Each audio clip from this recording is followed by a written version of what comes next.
Will you ever tell your kids? Tell them what? I mean, connected to them all day. I don't listen. I don't lie to my children. You know, even the situation in the last episode. You know, I tell them everything that's going on because, especially this day and age, you know, you have the internet. You have something called Google. We didn't have that growing up. Right. But what we did have, you know, you always hear your family whispering. So when I was growing, my family was like, shh. Yeah. But I was like, you know, on the floor doing high spy. So I always knew, but in a sense, you know, not fully. But I was, you know, scared to actually ask the questions. But as far as the Donnie Brasco book and movie later on came out, when that book came out, I didn't know about that. And I was in, like, you know, maybe my late teens, and I was like a grown girl bawling. I was hysterical crying because, like, that should have been told to me. Thank God a family member, a friend of mine did tell me, the creator of the show, you know, Jennifer Graziano, she did, you know, we were hanging out with my sister, she brought the book. It still crushed me. So my advice to anybody that has children, especially in this day and age with internet and Google, there's no hiding anything. So if anything's going to happen to you, go to your children's first. You don't have to tell them in an adult tone. You could tell them in a children type of way where they kind of could get it and, like, you know, kind of, you know, process this. But you have to tell them anything about yourself. Let me, I know the viewers, sometimes they get kind of twisted. So can you tell them actually what your grandfather character was in the movie, which actor that was? It was played by Al Pacino, and my grandfather was Lefty Guns Ruggiero, but, which y'all don't know unless you follow the family and you read the book. Once he wrote the book was sold to the, you know, the industry, the movie industry, and they had the right to change it up. My grandfather died in Sloan Kettering Hospital of cancer on Thanksgiving Day. He was not murdered. He was not sent for it. That did not happen. That is like, you know, kind of like, you know, movie glitters and glamours, boom, boom, let's just make this a big, like, you know, gangster movie. That didn't happen. So, you know, a lot of things in that movie wasn't true. My grandfather, they had him dressing like a rag. My grandfather was a top-notch dresser. We come from a family of dressers. My mom, FAT, my grandmother owned a store. This is our thing. So, you know, they kind of like played that so badly. And just certain things I had it, like, you know, kind of like, you know, fixed. They had my grandmother up in the movie. They were divorced. She had it in, like, the nagging ex-wife. I worked at that time for a prominent law firm, and I got that shit taken out. And I don't want it for money. Don't hurt my family. Nothing I could do pertaining to my grandfather because he was dead. They waited till he died. You know, we didn't have anything like set up. It was what it was. But when it comes to family members that were alive, it ain't happening. So did you approach Al Pacino? Yes. I heard that you approached him. Al Pacino. What did you tell him? He was filming in my old neighborhood, which I grew up in the Lower East Side, so I knew the, you know, the neighborhood. I knew the people. I was still good there. So I went there, I waited outside his trailer, I had the proper material, which was my grandfather's letters, I had pictures, I was set if he was going to question. But, you know, I waited outside, I called him out, I said, "Excuse me, Mr. Pacino, I need to speak to you." He looked at me, I said, "Regarding my grandfather, Lefty Guns." You know, he said, "Wait, give me a second." His eyebrow raised. I went in his trailer, me and my sister, for about maybe over an hour. He was a gentleman, and he said to me, which was probably the best, you know, knowledge anybody had given me at this time, he says, "Your grandfather right now, he's based upon all different characters in this movie." He's like, "We're taking this guy, we're taking this guy, we're taking," and we made it into your grandfather. And after I had kind of dabbled in the book, and I saw how they did the book opposed to the movie, that was true. So they kind of like formed my grandfather in a kind of like, I don't know, mishmash of all these people that he had around him. And that was true, from the way he dressed, from the way he spoke, and the way he died. That wasn't real life. Right. So I appreciate that he took the time. I respect him. I'm not going to hate him. Like I said to him, "Listen, I know you got a job to do, like other people have jobs to do." So when it comes to his family, if you could, just play the part real strong that he loved us, because that's what he did. Whatever he did, his extracurricular activity, what he may or may not done, that's not my business. But when his family, that is my business, and I lived it and I am it. So I just gave him that.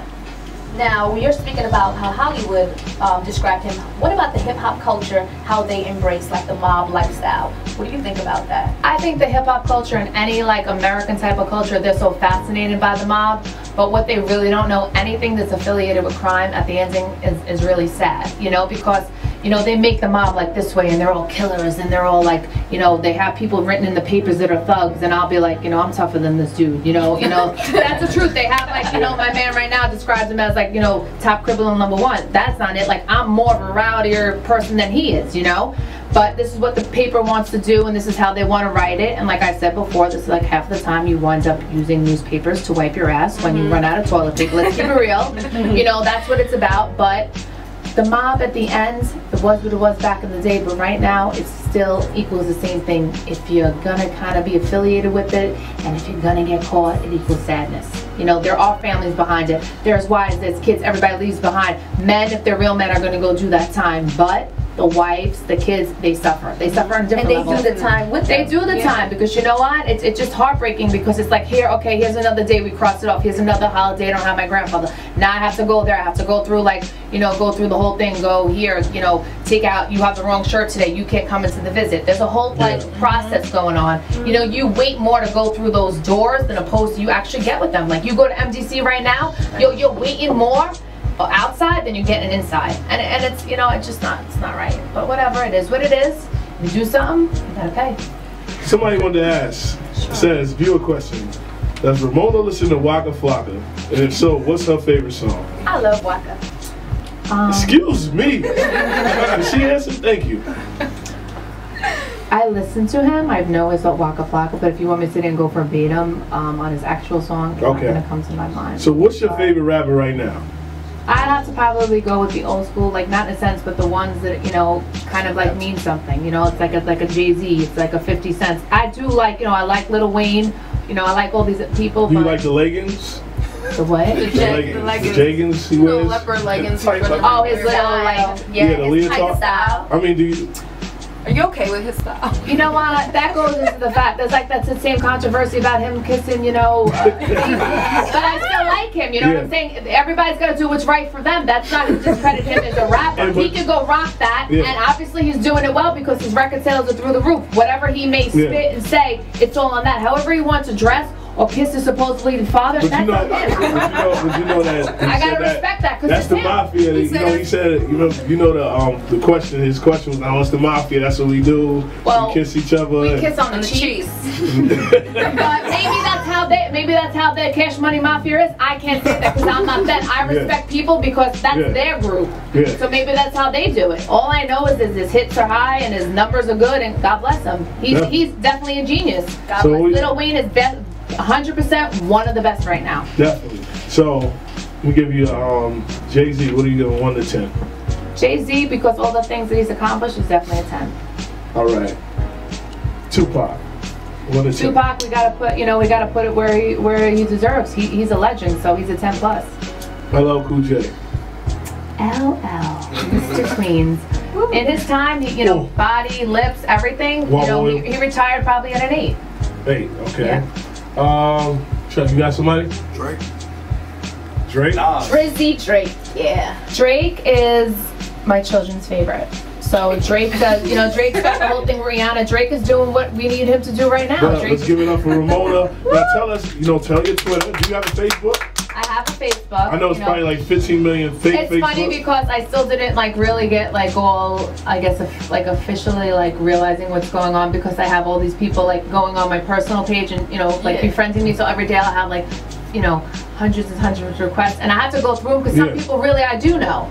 But my fan page is Ramona Rizzo Mob Wives, and my Twitter is Ramona Rizzo VH1.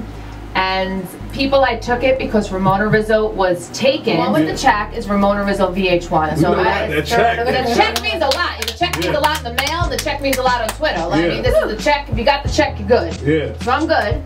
And just look out for like a lot of things I'll be doing. I have a tanning mist product coming out. I have t-shirts coming out, and you can go on my website RamonaRizzo.com and tell them right now. Tell them. Oh, she's so beautiful, man. I'm looking at you. I'm enjoying this. I know. This we both been staring at each other. We gotta keep it going. You're really easy to talk to. Must be that Queens thing. I'm telling you, man. Fuck it. But no. Hey, man. Anyways. I get going. Live on the edge. I feel like we're hanging out. Yeah. So tell them where to go so we can cop your t-shirts. Okay, you gotta I'm gonna cop 10 of them. Well, there's gonna be different ones. VH1's gonna offer their own, because they're like certain things that I may say, like right now I'm like known for like that stop being nice, and I got little kids going up to the mall making it. Stop being nice. Fuck you, all right. Yeah. So you can go to VH1 and see me there, but my official website is RamonaRizzo.com, and my Twitter is Ramona Rizzo VH1, and my Facebook fan page is Ramona Rizzo Mob Wife. So check them out and let me know which one you like.